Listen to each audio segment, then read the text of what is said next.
everyone, welcome. Today we're going to talk about 5 basic first aid tips. As a part of what my job here is at camp is I am one of the Red Cross trainers, so we make sure the staff are CPR and first aid trained to have fun summers and safe summers. So today we're just going to give you some 5 quick tips, mostly about non-life-threatening injuries for the most part. I just want to give a quick disclaimer. If something like this does happen to you, it's important to tell your caregiver or an adult or someone who's around if you need help or seek medical attention when necessary. If you have any extra questions, you can always reach out to us. Enjoy!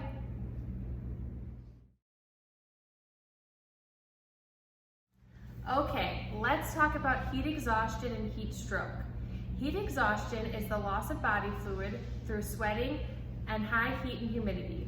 Heat stroke usually follows heat exhaustion and it's life-threatening. The temperature of your body control system stops working and your body can't cool itself anymore. If someone has heat exhaustion or heat stroke, they may have moist, pale, flushed skin. They're going to be sweating heavily. They may have a headache, be nauseous, be dizzy, or have extreme exhaustion. If this happens, we're going to tell you what to do next. If you suspect someone has heat stroke or heat exhaustion, the first thing you want them to do is you want them to move to a cooler place. Then you're going to want to remove any tight or restrictive clothing. Then you're going to want to fan them and apply wet towels or wet cloths around their body.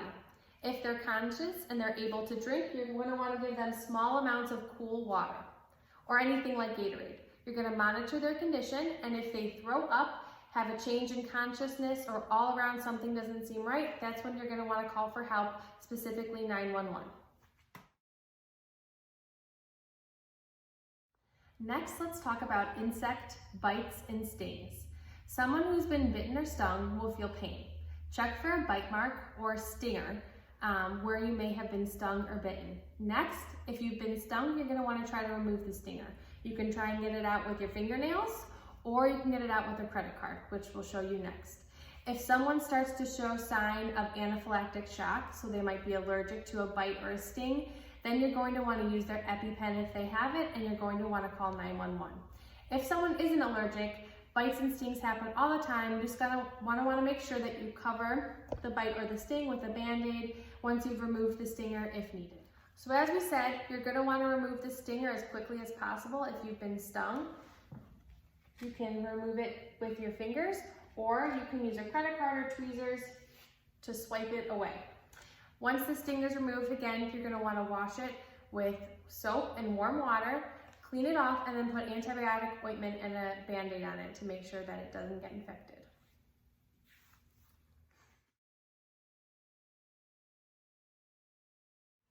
Okay, let's talk about hypothermia. So you think hypothermia happening in cold environments, but it can actually happen in a perfectly normal environment as well. You just need to know what to look for.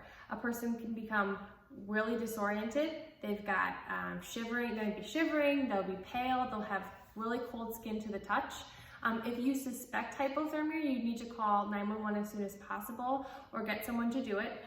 You're gonna wanna warm the person gradually. So we talked about heat stroke and heat exhaustion earlier.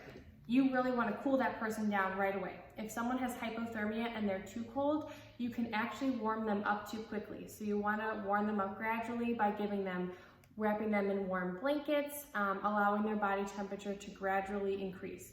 Because if it increases too fast, it actually can do negative effects to their heart. If you suspect someone has hypothermia, you're going to want to warm them up with blankets so they get warmed up gradually. What happens if you don't have blankets? Well, you can use anything. You can use towels, bed sheets, or anything that you may find. You just want to wrap them up tightly so that they can get warmed up gradually.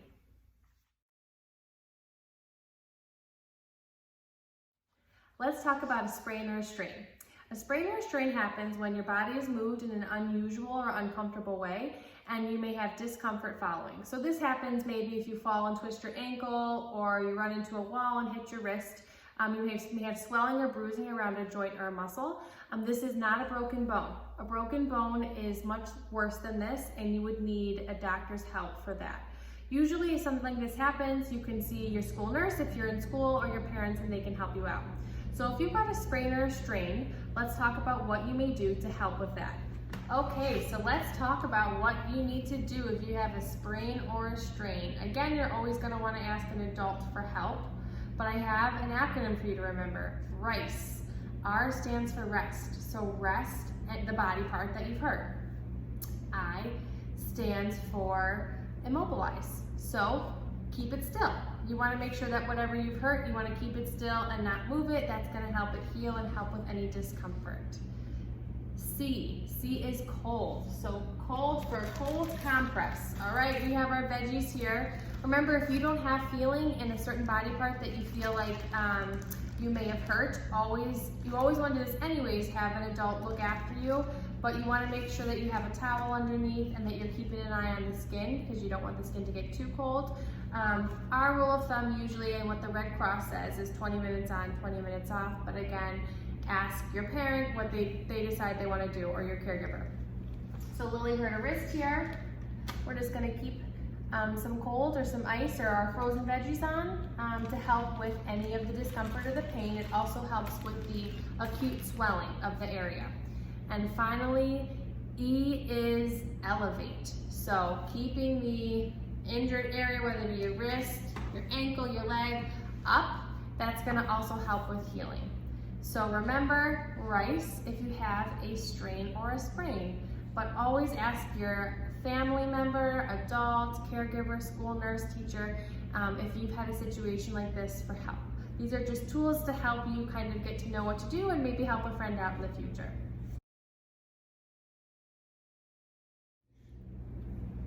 Our final tip is to download the American Red Cross First Aid app. This is what the front page looks like. It has tips for every single injury and emergency preparedness that you could think of. It's a great resource. It has a ton of information and even has quizzes. So I highly encourage you to download this app, access it when you need it and when you don't need it, and encourage your family members to download it as well. Again, if you have any questions, please reach out to us at office@spa.org and enjoy. Have a great day.